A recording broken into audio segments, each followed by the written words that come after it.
What is up, Sooner Nation? Welcome back to the Sooner Surge with another video. Before we get started, make sure you hit the subscribe button, turn on your notifications, and also go to the fanstop.com. You see the rolling across the ticker on the bottom. Use code SURGE. You'll get 10% off your first 3 months. Officially licensed OU merchandise. Be a part of it. Go join up. It's awesome gear. Hunter, baseball has found out their path to Omaha. And we talked about it a little bit yesterday. I think we both thought OU would be a 7 or 8 seed. They don't get a top 8 national seed. They fall in at 9. Just kind of your overall thoughts of that regional. Yeah, I'm a little shocked that Oklahoma did not get a top 8 seed. Georgia getting the 7th seed. Not a good end of the year for them, with the series loss to Florida and then a day 1 exit at the SEC tournament to LSU. And I mean, it wasn't even a close game. They lost 9-1.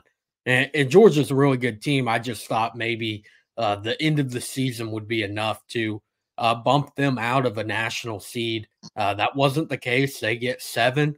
Florida State gets 8, which Florida State they got beat pretty badly by one of the teams in this Norman regional yesterday on Sunday in the conference championship. But Oklahoma, the 9th overall seed, and they have the Duke Blue Devils, UConn Huskies, and ORU Golden Eagles in the regional. 4 teams that OU has played twice this year. They split the series with them. They won the first game 10-0 in 7 innings. Then lost in Tulsa 3-1 to ORU. ORU went to the College World Series a year ago. Not the same team this year. They've had a difficult year. They've been playing better since they beat Oklahoma back in April, but they were in it because they won the Summit League championship. Yeah, and you look at that regional, to me, it does sting a little bit that OU doesn't get a top national seed.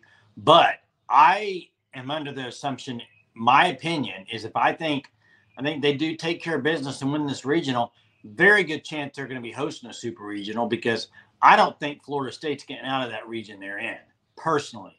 But you look at it, Hunter, Duke, OU, that's this regional. I think UConn, ORU, yeah, okay, but it's going to come down to OU Duke, I think. And Duke's one of the hottest teams in baseball right now. They're very hot. They can hit the ball. And familiar face on that Duke roster, Hunter. Yeah, Wallace Clark, third baseman that was a key part in Oklahoma going to Omaha 2 years ago as a freshman. Holland Hall product, Oklahoma kid, played third base for OU for 2 years before transferring to Duke. Worked out really, I would say, for both sides. He's had a really good year for the Blue Devils, batting like 287, starting at shortstop for them.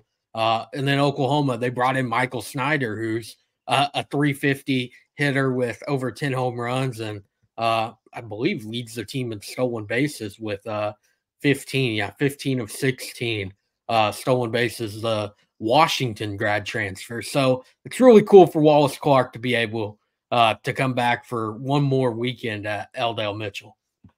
Yeah, and it's so cool that OU's hosting, first time since 2010 they're hosting a regional. And they're going to need the fans out there. I mean, Hunter, it's a big deal to host a regional, but you got to show up and support. And otherwise, it does you no good in games like this. And it can be a big difference, I think, in the regional. And you look at it, yeah, I was a little upset, Hunter. You talked about earlier, they did not get the top 8 national seed falling there at 9. I thought they did everything they needed to do to be a 7 or 8 seed. They did it all. The way they finished up the year, and then in the Big 12 tournament, make a run and make it to the final game, the championship game, and then lose to a really good OSU team. It's not like they lost to a scrub team. So they did everything they could do. They still end up with the 9 seed. But if you kind of zoom out a little bit, I think if you zoom out and look at it, if you can get by this regional and get to the super regional, I think your draw's a lot better than it could have been in other situations. So that's the key to me, though, is you got to get through this regional, obviously. But I think their draw for the super, I think would be pretty good favorable in my opinion. Yeah, the super regional for Florida State is interesting. They got Alabama, an SEC team that is a very good team, as well as UCF, who's playing some really good baseball right now. I mean, they beat Oklahoma State once in the Big 12 tournament. They were a game away of the final. They lost that second game and got eliminated because of it. Got blown out in that one, I think 10-1. But yeah, UCF's a really good team, Bama as well. Florida State is, again, a very good team there. So it'll be interesting. The biggest thing for Oklahoma, though, it doesn't matter right now if you're a top 8 seed or not. You got to win your regional. You have to win. Playing a Duke team that, I mean, is firing on all cylinders. They won 1 out of 3 to end the year at North Carolina, and dropped the series as well to Georgia Tech. But after 2 straight series losses, they've won 4 in a row in their conference tournament, including the championship over Florida State, in which they won 16-4. So pitching wise for Duke, it's pretty interesting.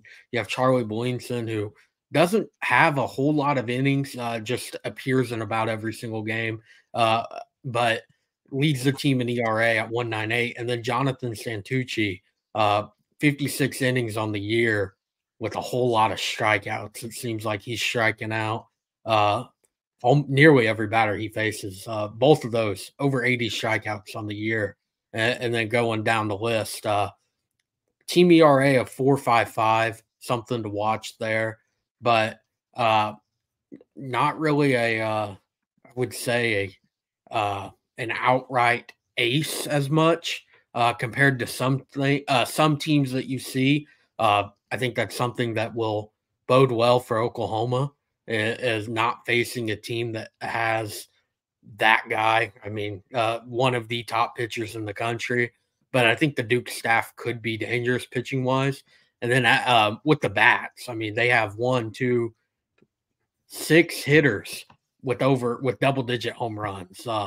Their top hitter on the team is Ben Miller, who's batting 375, 18 doubles, 15 home runs, 49 RBIs, slugging 676. They have Zach Morris, 328, 18 homers. This team has a lot of pop. They've on the year they've hit 112 home runs this season, and I mean, you see it. They put up 16 runs against a Florida State team that's now a national host.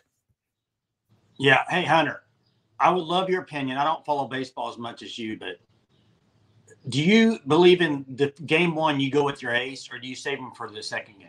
Your opinion? I think it's best to go with your ace, especially as the 1 seed, especially with a pitch count to where you can try to throw them again 2 days later. You go ace game 1, win that, because you cannot be playing in an elimination game on Saturday.